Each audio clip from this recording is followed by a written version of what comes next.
Hilahin natin mga idol.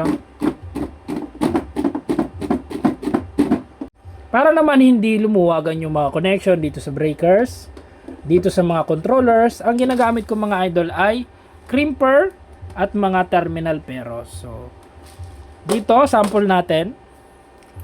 Dito mga idol, 10 AWG, yung pagkabit ng mga terminal peros ay napakadali lang. So, una, kunin nyo to, ating crimper, yung terminal lug na kasya sa kanya mga idol. So, yan natin, itong dilaw mga idol. So, bale, 1,200 pieces na peros yan mga idol. Pwede sa DC line at AC line. Depende po sa paggagamitan nyo, basta kasya ay walang problema. Ngayon, babalatan nyo lang naman yan mga idol. Sukatin nyo. 10 AWG, yan, kita naman mga idol, kita ba? Yan, 10 AWG, dito sa dilaw. Yan, susukatin nyo lang yan mga idol. Dito, halimbawa ganyan o, susukatin nyo. Tapos, babalatan. Regardless, kahit anong pambalat yung gamitin nyo. Sa akin, ito yung pinababalat ko. Pwedeng blade cutter, pwedeng pliers. Basta babalatan nyo lang naman, walang problema. Yan, o. Tapos, ilalagay nyo lang po yung peros na kasya sa mga wires. Yan. Lulusot nyo lang yan mga idol. At yan, oh. So, taba? Yan. Yung ating crimper naman, yan, lulusot nyo lang yan dito. Huwag nyo pong pakasagad mga idol. Mayroon siyang konting allowance. Yan. May konti siyang allowance para sa ating peros dito sa plastic ganyan.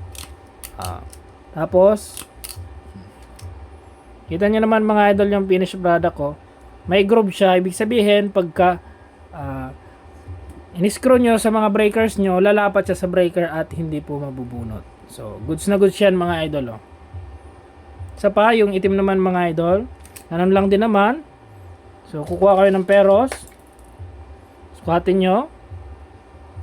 Yan, pagka ganyan mga dito yung balat nyo.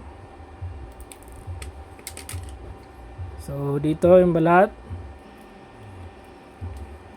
Kahit anong pambalat, pwede yan. Tapos, ilalagay nyo lang konting ikot. Oops. Ilalagay nyo yung peros na kasya. 10 AWG yung dilaw yung ginamit ko.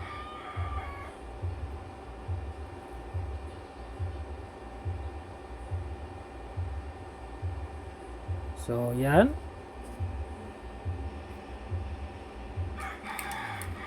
Tapos, lalagay nyo lang dito. Kahit isang pihit lang yan mga idol. Oh. Isang pihit lang okay na yan. Oh. Ito naman yung finished product mga idol. Oh. Diba?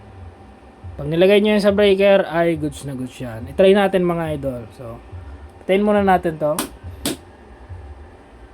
Ups, yeah.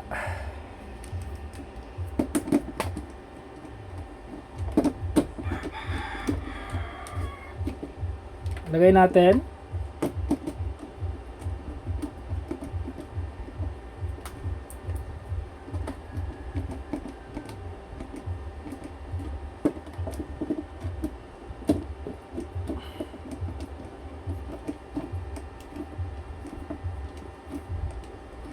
So, yan mga idol yung sample natin. Hilahin natin mga idol lang. O, diba? Hindi natatanggal mga idol, oh. Oops, palalaglag na. So, yan. Matibay na matibay mga idol pagka meron kayong peros. 1,200 piraso. At yung ating crimper. So, kung gusto nyo nito mga idol para sa inyong mga DIY, ilalagay ko na lang po yung link sa description. Thank you very much.